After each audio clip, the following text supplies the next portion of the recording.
Assalamualaikum warahmatullahi wabarakatuh.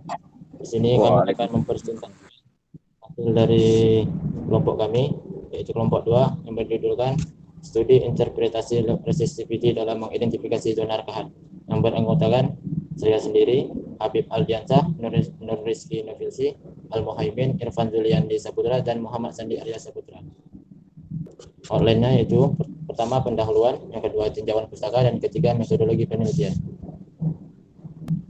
Latar belakang pada dasarnya seorang petrofisik dituntut untuk mengetahui kondisi reservoir yang dianalisa serta menentukan zona prospek yang akan dilakukan eksploitasi secara lanjut. Oleh karena itu, seorang petrofisik harus menganalisa karakteristik sifat batuan yang dimiliki oleh reservoir tersebut, yang diantaranya yaitu litologi, porositas, permeabilitas, tingkat kejenuhan air. Hal ini dapat membantu dalam meramalkan cadangan minyak di reservoir. Parameter porositas diperlukan dalam menentukan cadangan minyak awal reservoir. Berdasarkan pembentukannya, porositas terbagi menjadi dua, yaitu porositas primer dan porositas sekunder. Baiklah, selanjutnya akan dilakukan oleh yang akan dipresentasikan oleh rekan saya. Dari penelitian ini memiliki tujuan untuk mengetahui keberadaan rekahan dengan menggunakan log resistivity untuk mengetahui intensitas rekahan pada tiap sumur. Adapun manfaat dari penelitian ini, satu, mengetahui litologi batuan formasi, yang kedua, mengetahui adanya rekahan pada formasi, dan yang ketiga, mengetahui adanya fluida pada formasi. Ada batasan masalahnya, yaitu penelitian ini hanya akan membahas arah gerak dari log resistivity. Penelitian ini juga hanya akan menentukan ada atau tidaknya suatu rekahan, dan penelitian ini tidak menghitung besarnya cadangan pada rekahan. Akan dilanjutkan oleh teman saya. Masuk ke tinjauan pustaka. Nah, jadi rekahan itu pendekatan untuk menginvestigasinya keberadaan rekahan tersebut secara tidak langsung, yaitu dengan cara menganalisa logging atau dengan cara evaluasi formasi. Nah, kemudian rekahan ini memiliki peran penting dalam menyimpan dan memproduksi hidrokarbon, terutama pada reservoir yang tidak memiliki permeabilitas matriks tinggi.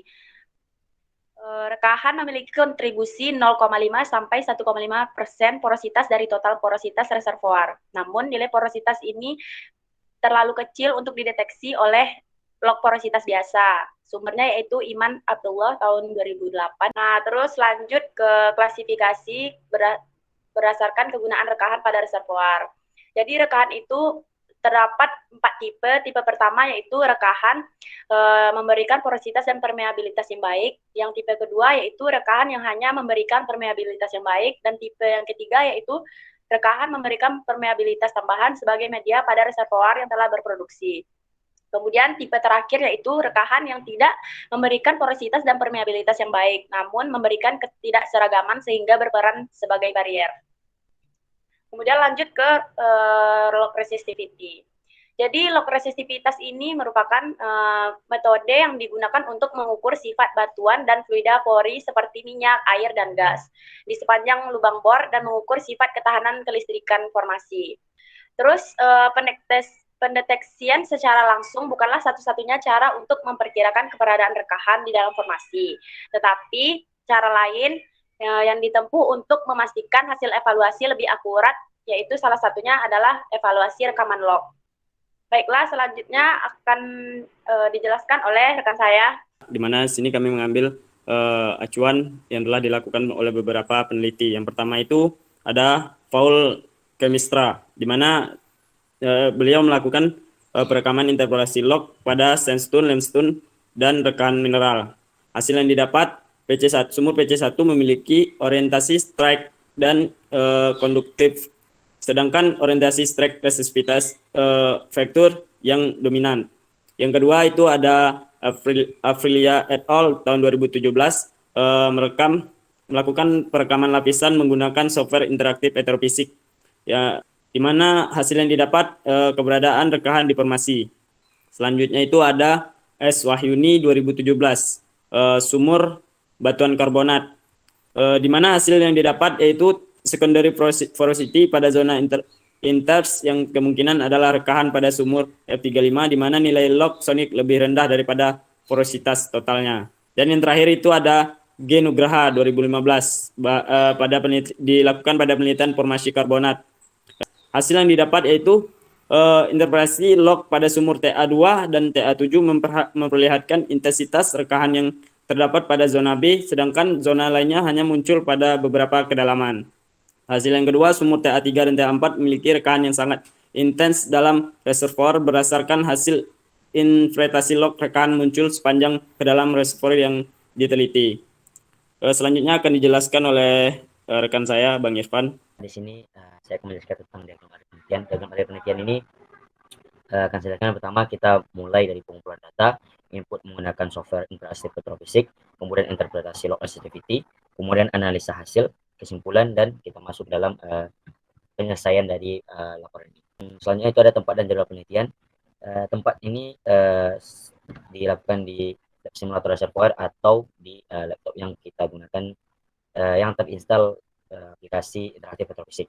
Kalau untuk jadwal penelitian yang itu yang pertama bulan Oktober, minggu pertama sampai minggu ketiga itu kita melakukan studi literatur. Yang minggu keempat sampai minggu kedua November kita melakukan pencarian data lapangan. Minggu ketiga, keempat, dan 1 ke 2 sampai Desember itu kita melakukan pengolahan data menggunakan software interaktif petrofisik. Dan yang selanjutnya itu menganalisa data dan hasil interpretasi log itu kita masuk ke minggu kedua, ketiga, dan keempat Desember. Selanjutnya ini input data well, yang ini bisa dilihat seperti biasa menginput data well. Dan selanjutnya itu masih tentang menginput data well, di mana data-data yang kita dapat itu diinput ke dalam software interaktif petrofisik. Nah, selanjutnya ini adalah pembacaan dari interpretasi log di sumur X2 ini dapat terlihat dari interpretasi log resistivity itu log resistivity-nya bergerak ke kanan yang menunjukkan itu bahwa adanya rekahan di dalam zona tersebut. Dan di sini dapat dilihat dari sumur X2 rekahan yang terlihat itu di pada zona B. Kenapa di zona B? Karena di sini dilihat log resistivity yang itu di pada kolom kedua setelah zona B.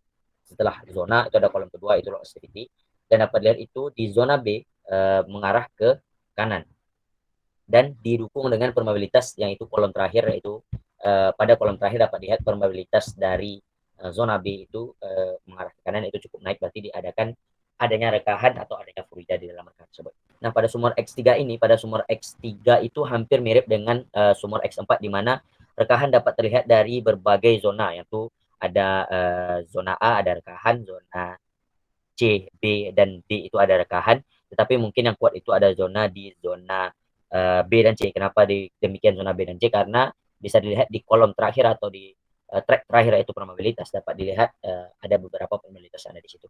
Sumur X4. Nah, pada sumur X4 ini seperti yang saya bilang tadi hampir sama dengan sumur X3. Zona yang ada itu zona B, C, dan D. Yang nggak ada itu mungkin ada di Washall zona 4, yaitu antara zona A. Zona A itu dia tidak mempunyai probabilitas, tapi situ ada rekahan, tapi itu cuman rekahan biasa yang tidak memiliki probabilitas. Lanjutkan sumur X5.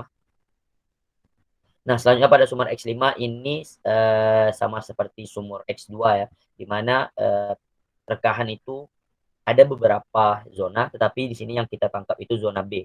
Kenapa pada zona B? Karena probabilitas pada zona B dan log resistivity pada zona B itu sama-sama menunjukkan adanya resistitivitas, yang menunjukkan adanya rekahan tersebut. Dapat dilihat pada zona B, track resistivity itu mengarah ke kanan dan didukung dengan probabilitas pada zona B. Nah, pembahasan ini sama seperti yang saya jelaskan di awal tadi. Di selanjutnya kesimpulan akan dijelaskan oleh teman saya Habib. Oke, kita masuk bagian kesimpulan. Untuk yang pertama, lapangan X memiliki reservoir dengan pengaruh rekahan yang cukup tinggi berdasarkan klasifikasi tipe reservoir rekah, interpretasi log, dan intensitas produksi. Kemudian yang kedua, hasil interpretasi log pada sumur X2 dan X5 memperlihatkan intensitas rekahan yang terdapat pada zona B, sedangkan zona lainnya hanya muncul pada beberapa kedalaman. Untuk sumur yang X3 dan X4 memiliki rekahan yang sangat intens di dalam reservoirnya. Berdasarkan hasil interpretasi log, rekahan muncul sepanjang kedalaman reservoir dan diteliti.